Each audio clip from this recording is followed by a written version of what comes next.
Most awaited movie Raja Saab trailer release ಆಗಿದೆ.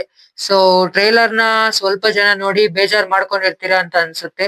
So trailer ಅಲ್ಲೇ movie ತೋರ್ಸಿದ್ರ ಅಂತ ಪರ್ಸನಲಿ ನನ್ಗೆ ಫೀಲ್ ಆಯ್ತು.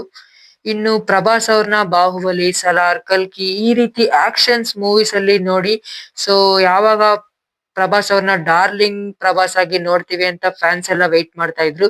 ಸೊ ಫ್ಯಾನ್ಸ್ಗೆಲ್ಲ ಹೇಳೋದೊಂದೇ, so Raja Saab is here. So full ಪೈಸಾ ವಸೂಲ್ ಮಾಡ್ಬೋದು ಈ ಮೂವಿ ಅಂತ ನಾನ್ ಅನ್ಕೊಂಡಿದೀನಿ. ಇನ್ನು ಈ ಮೂವಿ ಕೂಡ ಲಾಸ್ಟ್ 3 ಮೂವಿ ತರಾನೇ 1000 crore ಪ್ಲಸ್ ಕಲೆಕ್ಷನ್ಸ್ ಮಾಡ್ಬೋದಾ ಅಂತ ನೋಡೋಣ. So biggest horror fantasy ever in Indian film ಅಂತ ಫಿಲಂ ಟೀಮ್ ಹೇಳ್ತಾ ಇದ್ದಾರೆ. ಸೊ ಅದೇ ರೇಂಜ್ ಇತ್ತ ಟ್ರೇಲರ್ ಅಥವಾ ಇರ್ಲಿಲ್ವಾ ಅಂತ ಡಿಸ್ಕಸ್ ಮಾಡೋಣ. ಸೊ ಅದಕ್ ಮುಂಚೆ ಇನ್ನು ಯಾರು ನಮ್ ಚಾನಲ್ಗೆ ಸಬ್ಸ್ಕ್ರೈಬ್ ಆಗಿಲ್ಲ, ಬೇಗ ಹೋಗಿ ಸಬ್ಸ್ಕ್ರೈಬ್ ಮಾಡ್ಕೊಳ್ಳಿ. ಫಸ್ಟ್ ಇಂಪ್ರೆಷನ್ ಅಲ್ಲಿ ನನಗೆ ಏನ್ ಅನಿಸ್ತು ಟ್ರೈಲರ್ ನ ನೋಡಿ ಅಂದ್ರೆ, ಸೊ ಟ್ರೈಲರ್ ನ ನಾನು ಕನ್ನಡದಲ್ಲಿ ನೋಡಿದೆ. ಸೊ ಡಬ್ಬಿಂಗ್ ಡೀಸೆಂಟ್ ಆಗಿತ್ತು. ಸೊ ವಿಜುವಲ್ಸ್ ಕೂಡ ತುಂಬಾ ಚೆನ್ನಾಗಿದೆ. ಇನ್ನು ವಿಜುವಲ್ಸ್ ತಕ್ಕಾಗೆ ಬಿಜಿಎಂ ಕೂಡ ತುಂಬಾ ಡೀಸೆಂಟ್ ಆಗಿ ಮಾಡಿದ್ದಾರೆ ತಮನ್ ಅವರು. ಸೊ ಕ್ಯಾರೆಕ್ಟರ್ ಇಂಟ್ರೊಡಕ್ಷನ್ಸ್ ಮಾಡಿರೋದಾಗ್ಲಿ ತುಂಬಾ ಚೆನ್ನಾಗಿದೆ. ಇನ್ನು ವಿಎಫ್ಎಕ್ಸ್ ಕೂಡ ಸ್ವಲ್ಪ ಕಡೆ ತುಂಬಾ ಚೆನ್ನಾಗಿತ್ತು ಅಂಡ್ ಸ್ವಲ್ಪ ಕಡೆ ಇನ್ನೂ ಸ್ವಲ್ಪ ಬೆಟರ್ ಮಾಡ್ಬೋದಿತ್ತು, ಸ್ವಲ್ಪ ರಿಯಲಿಸ್ಟಿಕ್ ಲುಕ್ಸ್ ನ ಕೊಡ್ಬೋದಿತ್ತು ಅಂತ ಅನ್ನಿಸ್ತು.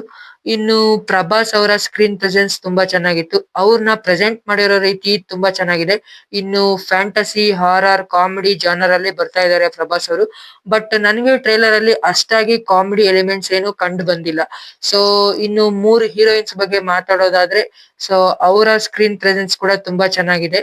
ಇನ್ನು 3 ಹೀರೋಯಿನ್ಸ್ ನ ಇಟ್ಕೊಂಡು comedy, love story, horror, thrilling ನ ಹೇಗ್ ವರ್ಕ್ ಮಾಡ್ತಾರೆ ಅನ್ನೋದನ್ನ ಸೊ ನಾವು ಮೂವಿಲೇ ನೋಡ್ಬೇಕು.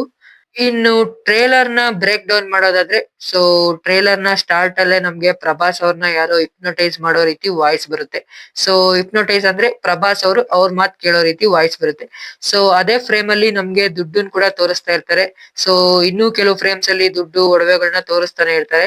ಸೊ ಅದನ್ನ ನಮ್ಮ ಪ್ರಭಾಸ್ ಅವರು ತಗೊಳಕ್ ಹೋಗೋದು, ಸೊ ತಗೊಳಕ್ ಹೋದಾಗ ಏನೇನೆಲ್ಲ ವಿಚಿತ್ರ ಆಕ್ಟಿವಿಟೀಸ್ ನಡೆಯುತ್ತೆ.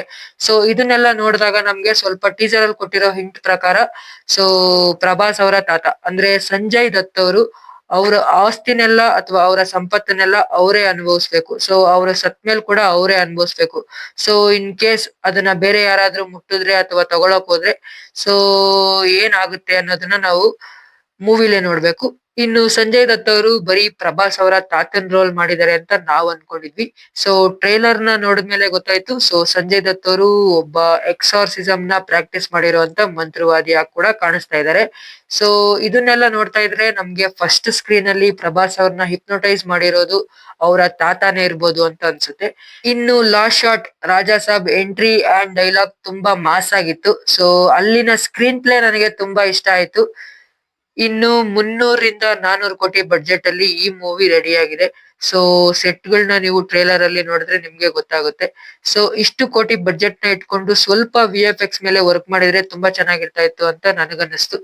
ಸೊ ಒಂದೊಳ್ಳೆ ಹಾರರ್, ಫ್ಯಾಂಟಸಿ, ಕಾಮಿಡಿ, ಥ್ರಿಲ್ಲರ್ ಸ್ಟೋರಿನ ಇಟ್ಕೊಂಡು ಬರ್ತಾ ಇದ್ದಾರೆ. ಮೂವಿನ ಡಿಸೆಂಬರ್ 5ನೇ ತಾರೀಕು ಥಿಯೇಟರ್ ಅಲ್ಲಿ ನೋಡಿ ಎಂಜಾಯ್ ಮಾಡೋಣ ಅಂತ ವೆಯ್ಟ್ ಮಾಡ್ತಿದ್ದಂತಹ ಫ್ಯಾನ್ಸ್ ಎಲ್ಲ ಇನ್ನೂ ಸ್ವಲ್ಪ ವೆಯ್ಟ್ ಮಾಡ್ಬೇಕು. ಯಾಕಂದ್ರೆ ಮೂವಿ December 5 ರಿಲೀಸ್ ಆಗ್ತಾ ಇಲ್ಲ. ಸೊ January 9, 2026ಗೆ ಮೂವಿ ರಿಲೀಸ್ ಆಗ್ತಾ ಇದೆ. ಸೊ ನಾನ್ ಕೂಡ ವೆಯ್ಟ್ ಮಾಡ್ತಾ ಇದ್ದೀನಿ ಮೂವಿಗೋಸ್ಕರ. ಸೊ ನಮ್ ಪ್ರಭಾಸ್ ಅವ್ರನ್ನ ಹೊಸ ಲುಕ್ ಅಲ್ಲಿ ನೋಡೋಕೆ. ಸೊ ವಿಡಿಯೋ ಇಷ್ಟ ಆಗಿದ್ರೆ ಲೈಕ್ ಮಾಡಿ, ಶೇರ್ ಮಾಡಿ ಹಾಗೂ ಸಬ್ಸ್ಕ್ರೈಬ್ ಮಾಡ್ಕೊಳ್ಳಿ. ಸೊ ಪಕ್ಕದಲ್ಲಿ ಕಾಣಿಸ್ತಾ ಇರೋಂತ ಬೆಲ್ ಐಕಾನ್ ಕೂಡ ನೀವು ಕ್ಲಿಕ್ ಮಾಡ್ಬೋದು. ಸೊ ನಾನ್ ನಿಮಗ್ ಸಿಗ್ತೀನಿ ಇನ್ನೊಂದು ಹೊಸ ವಿಡಿಯೋದಲ್ಲಿ.